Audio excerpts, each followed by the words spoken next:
Salut à tous les amis cinéphiles et sérivores. Aujourd'hui, on se plonge dans l'univers fascinant du conte de Monte Cristo version 2024. Un classique de la littérature française qui fait son grand retour sur grand écran, après d'ailleurs les Trois Mousquetaires aussi l'an dernier. Alors, Alexandre Dumas devra-t-il se retourner dans sa tombe ou au contraire sera-t-il plutôt fier de cette nouvelle adaptation? Let's go pour une nouvelle analyse. Il y a des années, j'ai aimé une jeune femme que j'allais épouser. Je porte ici un mandat d'arrêt pour le dénommé Edmond Dantès. Si Dantès nous a trahis, alors qu'il est le sort des traîtres. Je suis innocent! J'ai rien fait, je suis innocent!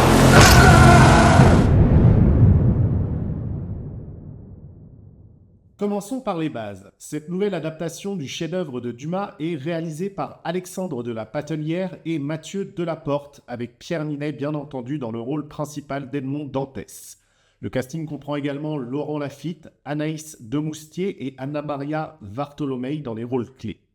Pour ceux qui auraient dormi pendant leur cours de français ou qui n'ont juste pas eu la chance d'étudier Dumas, comme moi, rappelons rapidement l'histoire. Edmond Dantès, un jeune marin prometteur, est injustement emprisonné à la suite d'un complot. Après des années d'emprisonnement justement, il s'évade, découvre un trésor et revient sous l'identité du mystérieux comte de Monte Cristo pour se venger, bien entendu, de ceux qui l'ont trahi. Les présentations sont donc maintenant faites. On va d'abord parler de ce qui marche dans ce film, puis de ce qui marche nettement moins bien. Il vivra.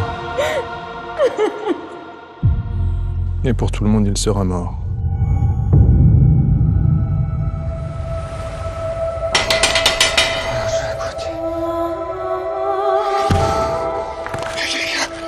Qui êtes-vous? Je suis l'abbé Faria. Edmond, je te porte le plus grand trésor que la terre ait jamais porté. Et je sais où se trouve le trésor. Mais que feras-tu de cette fortune? Feras-tu le bien ou laisseras-tu ton cœur s'emplir de haine? À partir de maintenant, c'est moi qui récompense. Et c'est moi qui punis. Commençons par le gros morceau, Pierre Ninet. Franchement, chapeau bas, sa performance est tout simplement magistrale. Il incarne Dantès avec une intensité palpable, nous faisant ressentir toute la gamme des émotions de son personnage, du jeune marin naïf jusqu'au conte sophistiqué et vengeur de la fin du film. Sa prestation est nuancée et captivante, son jeu subtil nous fait croire à sa transformation, tant physique que psychologique d'ailleurs. C'est clairement un des grands rôles de sa carrière jusqu'ici, à n'en pas douter. Je saluerai aussi l'ambition du projet. Produire un film d'époque de cette envergure en France n'est pas chose aisée. Le résultat rivalise d'ailleurs avec les grandes productions hollywoodiennes, ce qui prouve que le cinéma français peut encore produire des spectacles grandioses sans perdre pour autant en substance. Parlons de la mise en scène aussi, puisque visuellement ce film est un régal pour les yeux. Les décors sont somptueux, ça nous transporte instantanément dans la France du 19e siècle, que ce soit sur les bords de la Méditerranée, la prison d'If, Marseille ou les châteaux parisiens, tout sonne bien et réaliste. Les costumes, eux aussi, sont d'une précision historique remarquable, et visiblement, pour ce que j'en connais en tout cas. Ça ajoute une couche d'authenticité à l'ensemble. La photographie, quant à elle, est sublime, avec des plans qui semblent parfois sortir des tableaux d'époque. Les couleurs sont assez chaudes, comme par exemple la magnifique scène d'intro avec le brasier qui permet de raviver les couleurs d'une scène en mer qui aurait pu paraître assez terne. Encore une fois, c'est un film français et je tiens à saluer l'ambition du projet. Et d'ailleurs, j'en aurais dit la même chose si le projet avait été tout simplement mauvais. Mais ici, c'est relativement bon, en tout cas visuellement. Et encore une fois, ça rivalise quasiment avec des productions hollywoodiennes, donc chapeau. Pour ce qui est du rythme, le film dure près de 3 heures et je m'attendais à quelques longueurs. J'avais d'ailleurs quelques appréhensions à ce sujet. Mais surprise, le rythme est soutenu du début à la fin. L'histoire est bien ficelée, alternant habilement entre les moments d'action, d'intrigue et d'émotion. Les flashbacks sont utilisés avec parcimonie mais efficacité, ce qui nous permet de comprendre la psychologie des personnages sans jamais perdre le fil de l'intrigue principale. Le film ne se contente pas d'être un simple divertissement, il aborde avec finesse des thèmes assez profonds, qui viennent du livre bien entendu, comme la vengeance, la justice, le pardon et la rédemption. Et c'est bien adapté. La transformation de Dantès est particulièrement bien traitée, montrant comment la soif de vengeance peut consumer un homme tout en questionnant la validité morale de ses actions. Le personnage est parfois perçu comme un antagoniste. Adapter un roman aussi dense que Le Comte de Monte Cristo n'est pas une mince affaire. Pourtant, le scénario réussit à capturer l'essence de l'œuvre de Dumas tout en apportant quelques touches modernes bienvenues. Les changements apportés à l'histoire originale sont pour la plupart pertinents et servent bien le récit cinématographique, d'autant que résumer, comme je le disais, un bouquin de 100 pages, c'est vraiment pas une chose facile.